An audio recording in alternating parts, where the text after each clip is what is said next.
ನಮಸ್ಕಾರ ನನ್ನ ಪ್ರಿಯ ಕನ್ನಡಿಗರೇ. ನುಗ್ಗೆಕಾಯಿ ಸಾಂಬಾರು ತಿಂದು ಬೇಜಾರಾದಾಗ ನುಗ್ಗೆಕಾಯಿ ಫ್ರೈ ಮಾಡಿದ್ರೆ ಒಂಥರ ಟೇಸ್ಟ್ ಆಗಿರುತ್ತೆ. ಹಂಗಾಗಿ ಇವತ್ತು ನುಗ್ಗೆಕಾಯಿ ಫ್ರೈ ಮಾಡಿ ತೋರಿಸ್ತಿದ್ದಾರೆ ಅಮ್ಮ.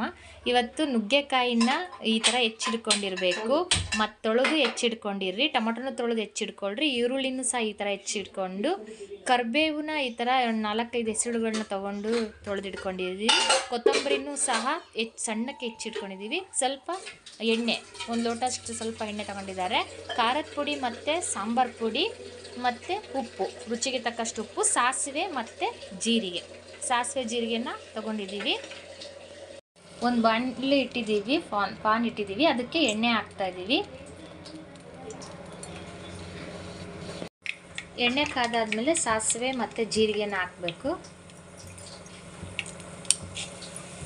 ಈ ಥರ ಚಟಪಟ ಅಂತ ಇರಬೇಕು ಸಾಸಿವೆ ಮತ್ತು ಜೀರಿಗೆ.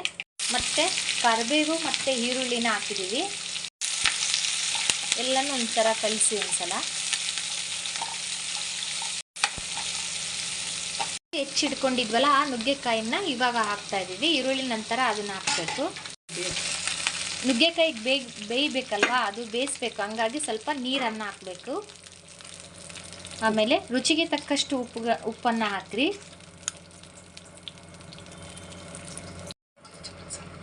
ಆಮೇಲೆ ಅದೇ ಅದರ ಉಪ್ಪೆಲ್ಲ ಹಾಕಿದ ಮೇಲೆ ಖಾರದ ಪುಡಿನ 2 ಚಮಚನಷ್ಟು ಅದಕ್ಕೆ ಹಾಕ್ರಿ.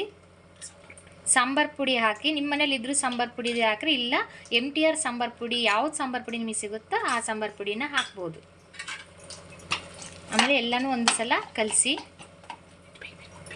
ಸ್ವಲ್ಪ ಬೇಯಕ್ಕೆ ಬಿಡಬೇಕು. ಇದನ್ನು ಒಂದು 5-10 ನಿಮಿಷ ಇದನ್ನು ಬೇಯಕ್ಕೆ ಬಿಟ್ಬಿಡಿ.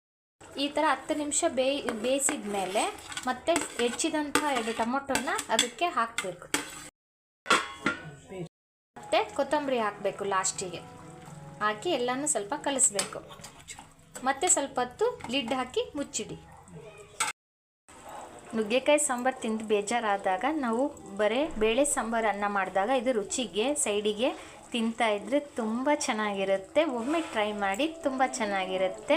ನನ್ನ ಚಾನಲ್ನ ತುಂಬ ಸಪೋರ್ಟ್ ಮಾಡ್ತಾ ಇದ್ದೀರಾ, ಮತ್ತು ನನಗೆ ಒಳ್ಳೊಳ್ಳೆ ಕಮೆಂಟ್ ಮಾಡ್ತಾಯಿದ್ದೀರ. ಅದೇ ಒಂದು ನನಗೆ ತುಂಬ ಖುಷಿ.